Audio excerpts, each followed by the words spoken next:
So Jay, we'll go back to the last couple of weeks or so. Can you just go through how we dealt with the snow as a squad and as a management team? It was a bit difficult. I think on the Monday we came in and the pitch was covered, so we went to the gym, had a good session in there, and then for the rest of the week the pitch was out of action, so we managed to get an indoor facility at Greenfield, so they were good to let us use, and did as much as we could really. It's frustrating, but I don't think it was bad for the players to get a little rest. We've had a lot of games, and probably in hindsight it wasn't a bad thing. Obviously I wasn't expecting what happened then Tuesday night, because then it becomes longer without a game, but we dealt with it as best you can. That's all you can do really. I think obviously indoor facilities are hard to come by, and it was fortunate we was able to get that one. You know, obviously training's been a bit tough. We had to go to an indoor facility because the pitch was obviously covered and they couldn't clear it. So in terms of obviously getting regular training, you know, that was a problem for the management team, but we managed to get as much done as we could. But like I just said, I think it was good to have a break, refreshing everyone's minds, and obviously we're ready to go for the running. Can you just talk to us about maybe the positives and the negatives of having such an extended period without playing? Positives are always the case, I think, of any injured players get that extra bit of rest. Negatives is just, I know it sounds crazy because of the results, but Boreham Wood and Tranmere, I was quite pleased in general with the performances, and I really felt we could build on them. So the negative, I suppose, is that you lose a bit of momentum. I felt that obviously with the new back three we had, they were starting to gel and people were starting to find their feet, some of the lone players. So it's frustrating that side of it, but listen, there's not a lot you can do. It is what it is, and you have to get on with it. All you hope is that come Saturday, we're raring to go, and I'm sure we will be. Yeah, I think the run that we were on, sometimes as winning runs are, losing runs are difficult to get out of. And like I said, I think the mental break was probably bigger than the physical break. But in terms of the sharpness, we've been doing some 11v11s this week. We've done some short, sharp stuff at an indoor facility last week. So we're fully prepared to go into the game Saturday. Talking about obviously the Solihull game was called off, but if that had gone ahead, would you have been worried because we presumably wouldn't have been able to do any set pieces, any phase of play, things like that? Yeah, of course you are. Of course you are. If I'm honest with you, I would have preferred it to be off just because of that. When you've not been able to train all week, and you can put things on a group or email the players set pieces and that, but there's nothing better than obviously being on the pitch and going through things. So I think I'm sure Solihull would have been the same, because I think most clubs I spoke to were the same with regards to training. So I don't think that was a bad, and let's be honest, it was always going to be off with that weather. I suppose even particularly a little bit more difficult for you because obviously you were in the village doing the gym stuff, and then at Corinthian, but that was a five-a-side goal, so not much for the keepers really to do. Well, I managed to keep him out in the five-a-side goal. No, it's again, we managed to clear a little bit of an area so that we could do some goalkeeping work. A lot of it is hands and keeping yourself sharp, and obviously keeping your movement going. So in terms of that, for a week or so it was difficult. But you know, we've been full swing this week, aside from Tuesday, which was a bit of an awkward one. So we'll go on to Tuesday. We don't really want to talk about it, but given the fever on social media, I feel, could we just talk about when people say, why aren't the players here at 1 o'clock, 2 o'clock, why we don't do that? Do you know what some pro clubs do? I was near Nicky Southall talking about it, and he said at Gillingham they used to get in at 12 o'clock, they'd have a little bit of training, then they'd go to the Hilton, and Gillingham would pay for them to have a room at the Hilton, they'd sleep in the afternoon, and then go to the game. But listen, we're not at that level. We are. I know people have got this big thing. We're full time. We're not. We're 3 mornings rather than 2 evenings that we were last year. And I've been in football 20 odd years. Always had to arrive at a game by about 5:45, which we expect the lads to do. In 7 years I've been manager here, and in 15 years or whatever it was playing, I've never had a problem with it. And unfortunately, it's a one-off.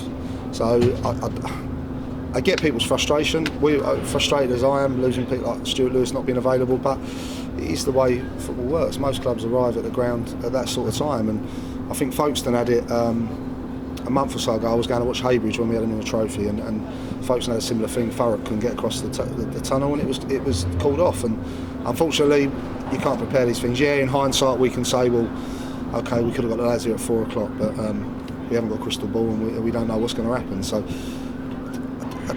you just don't get to grounds. If I get players here at 1 o'clock, they're going to sit about the ground all day, bored out of their minds, after we've trained, if you like, and and then you are where you are. So it's just unfortunate. As I say, in 20 odd years of football, I've never known something like it, and it's not ideal, but unfortunately it's happened. You obviously have the away team, obviously unable to get to the game, but having your own players stuck in a traffic jam, it's one of them situations where there's not a lot you can do. The boys would have all left in plenty of time. In order to be here for sort of 5:30, 5:45, and unfortunately, I think a lot of people seem to be forgetting that it was quite a big crash, and hopefully no one was seriously hurt. I think that's the most important thing. In terms of Macclesfield, I think it got to a point where I don't know if they really wanted to play the game because they've been sat around here for a few hours. So it got to a point where it was unplayable. I know the ref was desperate to get the game on, but it was getting one of them situations that was probably never happen again. Yeah, we got lads like Seth lives in Peterborough. Jamal's still got a place in Norwich.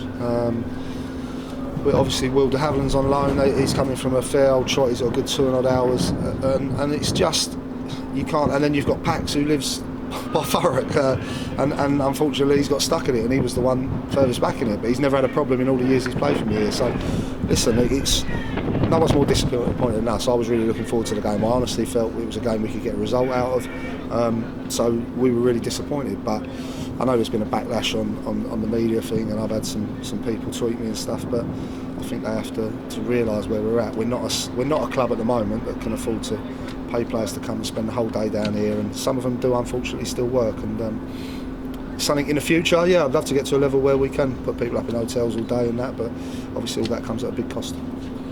So moving on to Saturday, different sort of game. I think obviously there's pressure on both teams, but pressure on us more so than there was against Tranmere. What are you expecting? Were they going to come at us? I think that they desperately need to win the game. I think it's a massive game for them in terms of where they are in the league, the points that they need. In the remaining games they've got. So I think they're going to come at us, but we've worked hard on them all week. And again, it's a game that we need to turn this home form around. Our form in general. So hopefully we can start the game well. I think that's crucial, and just build on the good performances that we've had in previous weeks and turn them good performances into wins. I think pressure's on us in every game, isn't it? Like we've not been winning games, so every game you come to, whether you're playing Torquay, whether you're playing Bournemouth or Macclesfield, everyone's going to put pressure on you because they're desperate for that win, as we are. Tranmere are fighting for their lives. I suppose we are in a way that we need to get that win, but we won't treat this game any different to any other. They're all massive games from now to the end of the season. I just said to the players, we've got 11 cup finals till the end of the season, and we are capable of winning games, and we are capable of beating Torquay.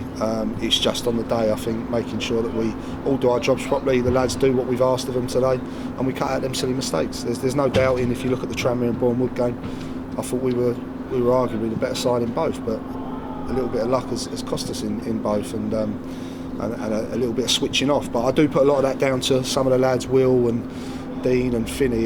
Them three in particular haven't played a lot of football lately, so I think they'll only get better, and hopefully starting Saturday. You say you think they'll come at us. Do you think that'll suit us more than if they come here for, say, a 0-0? Yeah, well, as you've all seen, it's difficult when teams just come here and sit back. So what we need to make sure that we do is not give them something to hold on to. So when they come at us, can we exploit that? Can we use the fact that they're throwing bodies forward to maybe get some balls in behind them and cause them a problem? So yeah, I think it'll be a really, really good game, entertaining game. I'm looking forward to it. But like I said, I think 3 points for us is the main concern. So hopefully we can get that Saturday. So moving on to the squad now. How are we looking in terms of our injuries? Obviously, Winter out, Coker out. Are they looking like they're going to be back? Yeah, Wince should be fine. He suffers with migraines. He had a really bad migraine for the last. We've been in bed since Tuesday, so he was unavailable for Tuesday night. But yeah, he's over his hamstring problem, which is a plus for us. Andre's over his thigh problem, so he's trained okay this week, which is good. So yeah, we're getting there. Delano's still been struggling. He would have missed out Tuesday night with a foot injury. Who else we got? Ollie Muldoon still, as he was, not able to train. So yeah, but other than that, we're getting there, and we're nearing a fully fit squad.